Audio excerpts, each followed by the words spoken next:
2 years after Joseph interpreted the dreams of the cupbearer and baker, Pharaoh had two disturbing dreams that no one in his court could explain.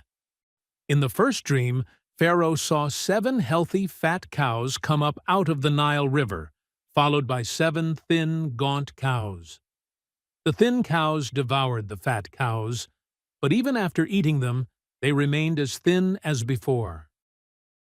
In the second dream, Pharaoh saw 7 healthy ears of grain growing on a single stalk, followed by 7 thin, scorched ears of grain. The thin ears swallowed up the healthy ones. Pharaoh was troubled by these dreams and summoned all the magicians and wise men of Egypt, but none could interpret them. At that moment, the cupbearer remembered Joseph and his ability to interpret dreams accurately.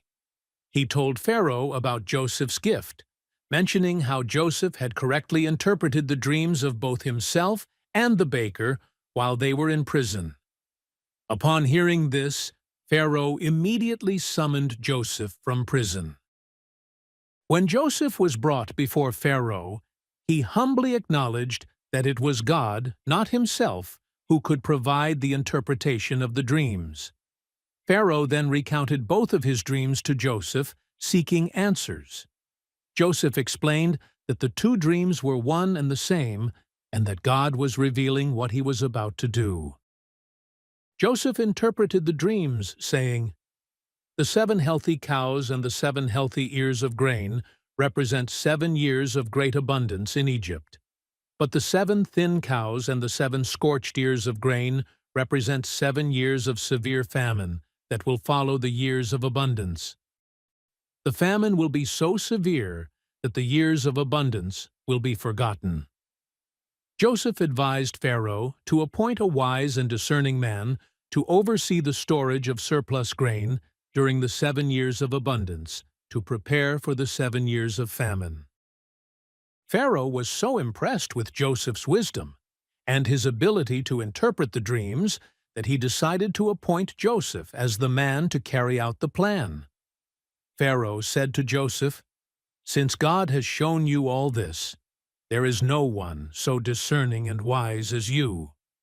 You shall be in charge of my palace, and all my people shall submit to your orders. Only with respect to the throne will I be greater than you." Pharaoh gave Joseph his signet ring, clothed him in fine linen, and placed a gold chain around his neck. He also gave Joseph a new Egyptian name, Zaphanath-Paneah, and arranged for him to marry Asenath, the daughter of a prominent Egyptian priest. Joseph, once a slave and a prisoner, had now become the second most powerful man in all of Egypt, tasked with preparing the nation for the coming famine. Applications. God's timing is perfect. Joseph's years of suffering and waiting prepared him for a pivotal role at the exact moment it was needed. Trusting God's timing, even during hardships, reminds us that He is at work behind the scenes. Humility and faith. Joseph's acknowledgement that God was the source of his gift shows the importance of humility. Recognizing that our talents come from God helps us stay grounded and give Him the glory. Seizing opportunities with wisdom. When Joseph was called before Pharaoh, he not only interpreted the dreams, but also provided a practical solution.